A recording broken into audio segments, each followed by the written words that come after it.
Good afternoon, it's Jeff and Wilma at Budrum. Now, I want to show you all this bread that we just finished making. This is some garlic baguettes. This is by request by a bloke named Techno Kev. I think his name's Kev.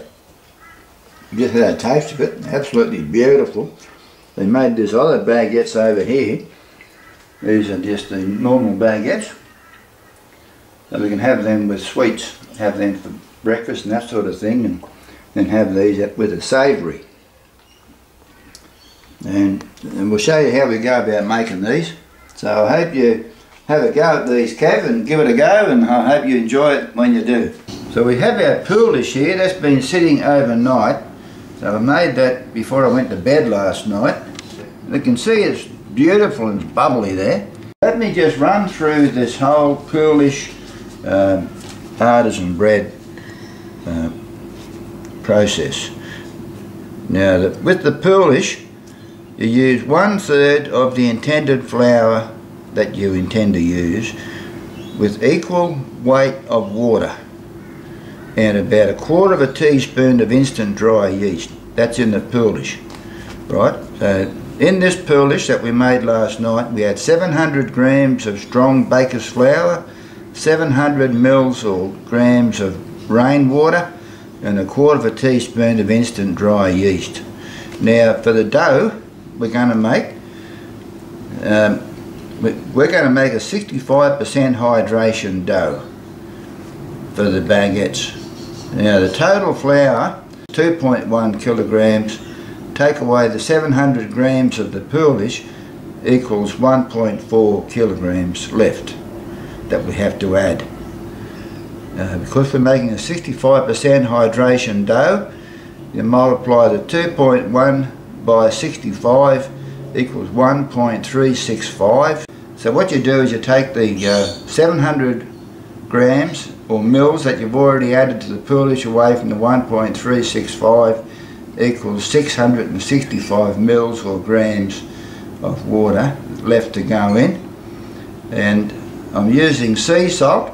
I'm putting 4 teaspoons of sea salt or 32 grams. And I just got it in capital letters here, no more yeast. So the only yeast in this big mixture of dough is 1/4 teaspoon that we added in the Poolish. I have my 665 mils of water. I'm going to add my 4 teaspoons of sea salt. Just going to dissolve that. Now that my salt has dissolved in the water, I'm just going to add that. I'm just going to add 1.4 kilos of flour. So here's our 1.4 kilograms of flour. So a nice clean hand.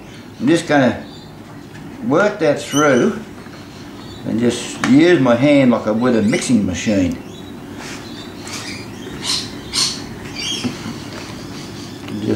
Just mix it until it starts to separate from the side of the bucket. So our dough is ready to turn out onto our floured surface. I'm just going to use a little bit of flour, not much, just enough to so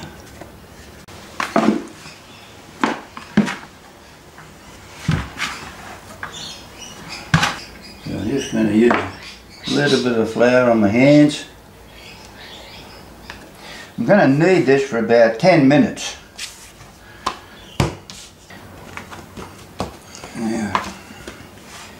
So I'm just going to,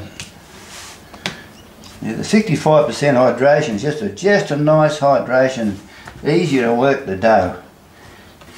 And that's all you do is just push it down like that,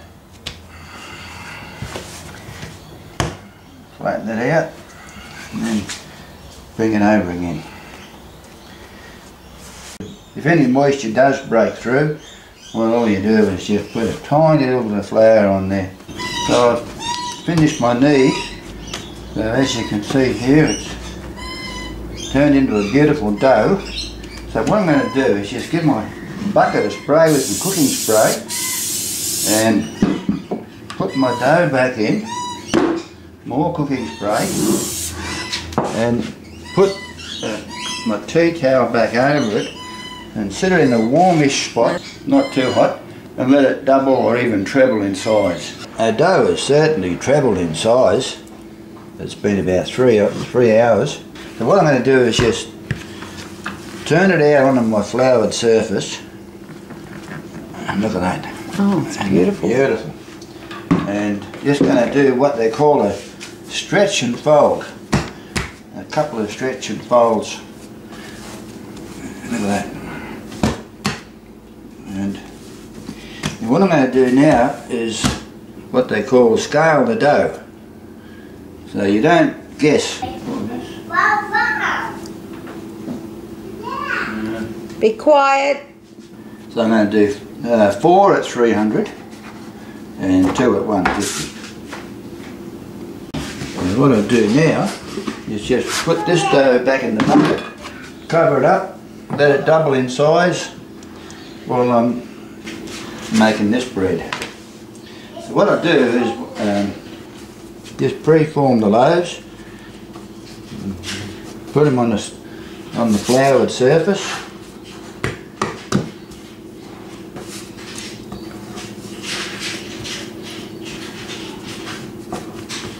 and let them rest there for about 15 minutes.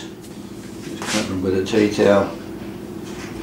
So now that this is the small one, just what you do is you just fold it over once like that, or come over about 2/3 of the thing, then another 2/3, and then what you do is make a little saddle. I've got some freshly minced garlic here. I'm just going to lay that in the middle. Now, the reason why we don't incorporate it in the dough is because garlic kills the yeast. So you can put a little tiny bit in, not a real lot. So all you do now is once you've got it like that, you just pinch the ends off and then just roll it out like that. Now this is the half one. What I do is just stick it on our couch, move this back and put my bit of wood here. Same thing there, just pat it down a bit, just come over about 2/3, come over another 2/3, put your garlic in the middle,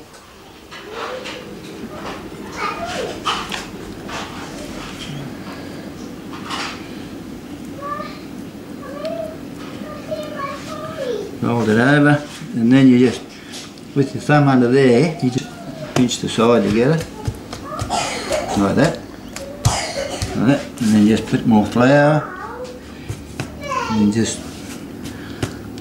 pinch the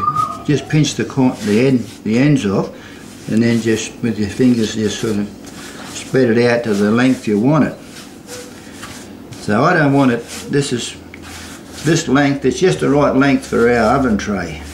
I'm going to cover these with a tea towel and preheat the oven at 230 degrees centigrade. Now that our oven's preheated and these have been proofing for about 25 minutes, baking tray that I've sprayed with cooking spray, I'm just going to lay these out, and I'll put the small one in the middle.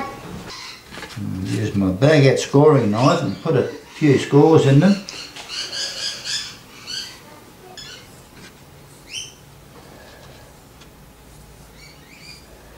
I'll put these right in the oven, that way around. Now I have a dish with some rocks on the bottom tray, and I've got about 1/3 of a cup of water. I'm going to put that in there. It'll give us a bit of steam. I'll just close the door. And I'm going to have a look at them in about 5 minutes. So it's time to turn this around. Wow, look at that. Oh, they smell beautiful, It smells beautiful, no? Yeah, I'll give them 5 more minutes at that side, so I've turned them at 180. Right, so it's been another 5 minutes. Now I'm just going to have a look. I'm going to turn it 90 degrees and turn the heat back to about 160. Turn right back to about 160 and give it another 5 minutes. Look at that. Oh, yum, I'm looking. I'll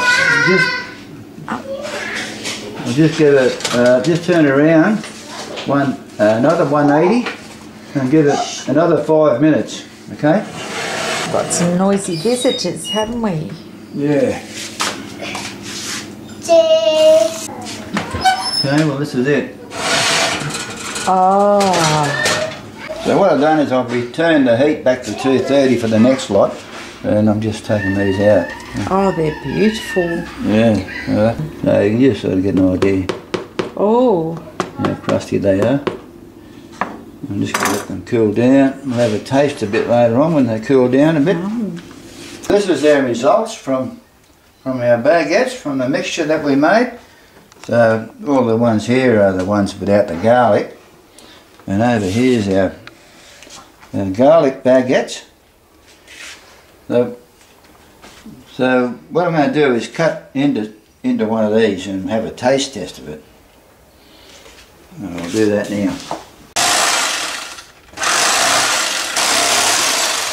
And I'll put this in the toaster. Right, here's our toast. Toasted up, beautiful. Nice and crunchy. I'll put in butter. We've got some real butter on here. Salt reduced butter. Yeah, excuse my fingers, mate. oh, no. This is Michael, our son-in-law Michael. How's that, Michael? Yummy enough? It's yummy enough. Yeah. He likes his father-in-law's bread. You try a bit of the toast.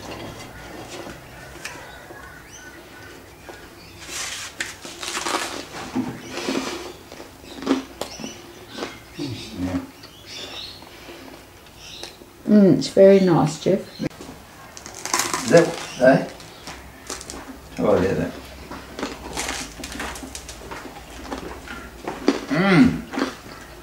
Beautiful, buttery and garlicky. Very nice. Anyway, thanks for watching. We'll catch you later. Bye.